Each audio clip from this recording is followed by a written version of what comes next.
Hey guys, welcome to my YouTube channel. In this video, I will be sharing how I assemble my PC without any prior experience. A little disclaimer though, when I built my PC, I didn't have a great camera and I lost the originals.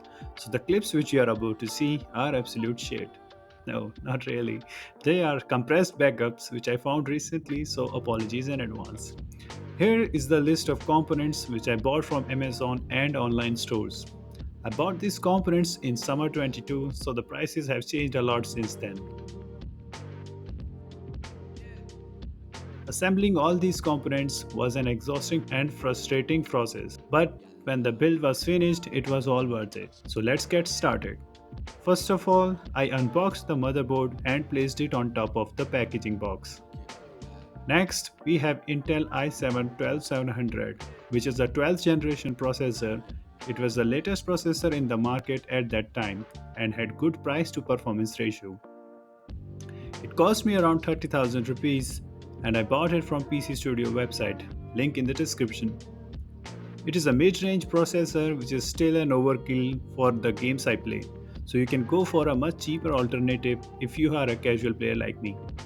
Comes with a CPU cooler which I didn't use as I bought a separate AIO liquid cooler solution.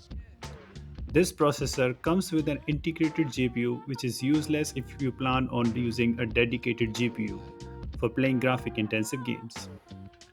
Next up, I prepared the motherboard for attaching the processor to the CPU socket by opening the socket cover. I was too scared to place it so that I don't damage any pins on the processor, but after a few attempts, it was attached properly. Then I removed the socket cover after locking the processor in place. Next, we have 16GB G-Skill RGB RAM. You can find the link in the description as well. It is a DDR4 RAM with 3600 MHz clock speed.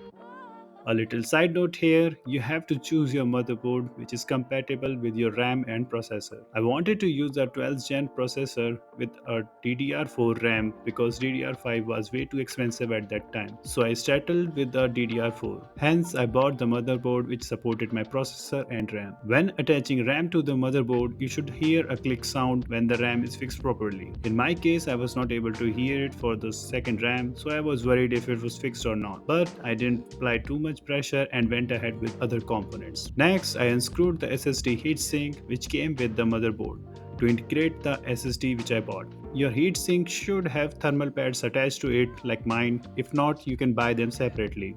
I bought this 4th Gen WD Blue SSD which has 3.5GB read-write speed and has 500GB of storage. I later bought 1TB variant as well and attached it to the other socket. I inserted this SSD gently to the socket side and placed it on top of the screw race and fixed it with the help of screw. I covered the SSD with the heatsink which I removed previously and tightened it with the screw. I bought NCXT case from PC Studio website and it came with non-RGB case fans. So first I removed them to replace them with the RGB case fans that I bought from Amazon. Next, I placed the motherboard inside the case and tightened it with the screws which I got. These are the Antec Prism RGB case fans which I attached to the PC case. It was a tedious work as they didn't have any grooves for the screws.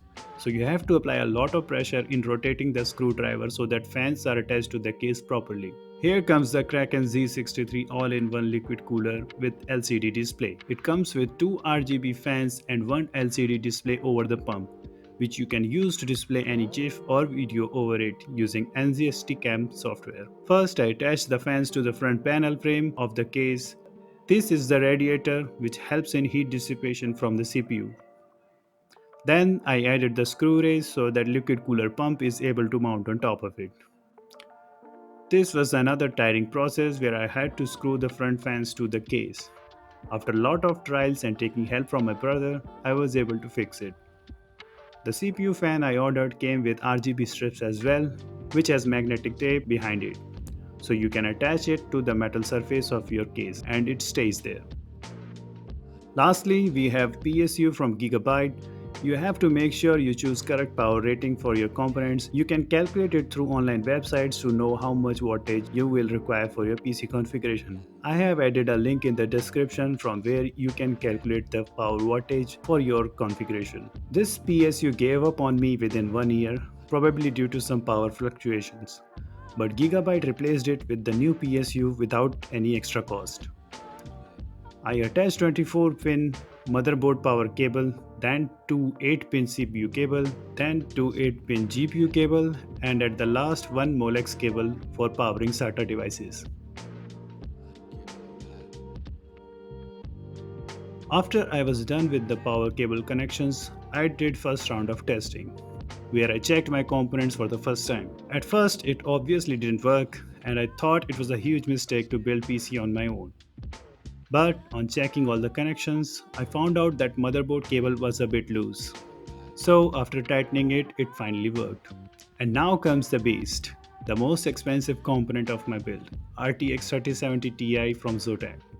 I bought this GPU when the prices were skyrocketing, so I ordered it when I saw a price drop, and it was the first component I bought, and rest of the components after 1 month. Here is a piece of advice: don't buy your components in installments like I did, because your return window will be closed and you won't get a chance to test and return if some items are defective. In my case, I got two faulty components. I realized it when I had almost assembled the PC, and it was too much work to undo everything and return the products and wait for the replacements. Another side note here: I believe this is not the correct way to insert your GPU, as it puts all the load over the PCIe socket. So in my opinion, you should lay down your case horizontally over the desk and then attach it to the motherboard, and then tighten it up with the screw. Please comment down below what is the correct way so that others can also get help. Thankfully, GPU worked. I have omitted the cable management here because it was poorly done and I don't want you to get inspirations from me. Then I closed the other side of the cabinet, peeled off the glass protection film, and it's ready. Thank you for watching this video. I hope you got the idea on how it feels like. I know I may have done a lot of mistakes here and there.